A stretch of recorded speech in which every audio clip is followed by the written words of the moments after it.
بسم الله الرحمن الرحیم. نن زموږ د علم النحو 153 نمبر درس دی او په اسم کې د حروف عامله او باز شروع دی. ان شاء الله دا پکې پنځم نمبر او شپږم نمبر او شپږم او اووم پکې دا اخیری باسونه دي.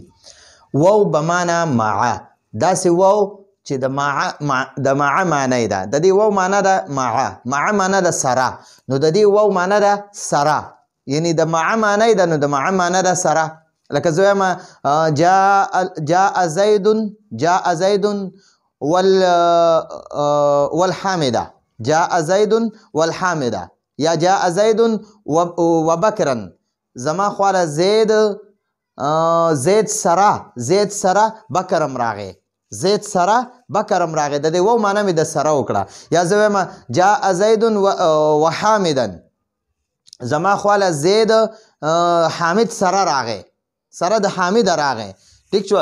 نو د دې واو معنی د مع ده، مع. ټیک شو؟ خجی نو دا دلته کې چې دی شپږم نمبر استوى الماء والخشبه.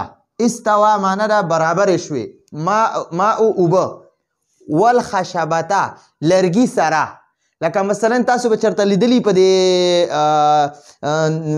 سیندونو کې یا داسې په دې دغه کې د سمندر کې دغه شانتې په نیرونو کې دا چې کوم د دې دغه انجینران دي که نه، د دې نیرونه جوړوي یا د اوبو وغیره د کم انجینران چې وي هغوی یو لرګی داسې جوړ کړی وي او په هغه لرګي باندې دلته 1 2 3 4 او 5 6 دغه شانتې ورکړي وي. نو چې کله اوبه دې 2 ته راورسي نو خلک وایي هلکه اوبه 2 ته ورسېدلي، دا 3 ته راورسي یا 4 ته راورسي یا 5 ته راورسي. چې لرګي سر ته د پیمانې ته سر ته ورسي هغه اوبه که نه، نو بیا دغلته کې وایي استوى الماء والخشبه. اوبه د لرګي سره برابر شوې، بالکل سر ته ورسېدې، نو بیا دغلته د سیلاب راتلو خطر وي. نو دلته کې تا ته وایي استوى الماء والخشبه. د دې واو نه پس چې کوم اسم وي که نه، د دې واو نه پس چې کوم اسم وي نو هغه منصوب وي. ټیک شوه؟ دی واو د اسم له نصب ورکړی دی، اسم له دا نصب دا دی واو ورکړی دی، دا واو معیه دی. نو استوا فعل دی او دا الماء ورله فاعل دی. ټیک شوه؟ دی واو ته واو بمانا مع وی، بمانا مع. او خشبته دیتا مفعول معه وی، دیتا سوی مفعول معه، مفعول معه. نو فعل د خپل فاعل او مفعول معه سره جمله فعلیه خبریه شوه. ٹھیک شو جی؟ نو دا د واو معیه خبره ده توکړه. اوس درته وایي د الا حرف استثناء نه پسم دا الا چې دی دا اسم له نصب ورکوي، دا حرف استثناء دی. ٹھیک شو؟ نه لکه جاء القوم الا زیدا، دا الا د زیدن له نصب ورکړی دی. ٹھیک شو؟ نو دا جاء پکې فعل دی او دا زیدن دا مستثنا منه دی، مستثنا منه. دی الا ته حرف استثناء وی، حرف استثناء. ٹھیک شو؟ او دی زیدن ته مستثنا وی، مستثنا، مستثنا. ٹھیک شو؟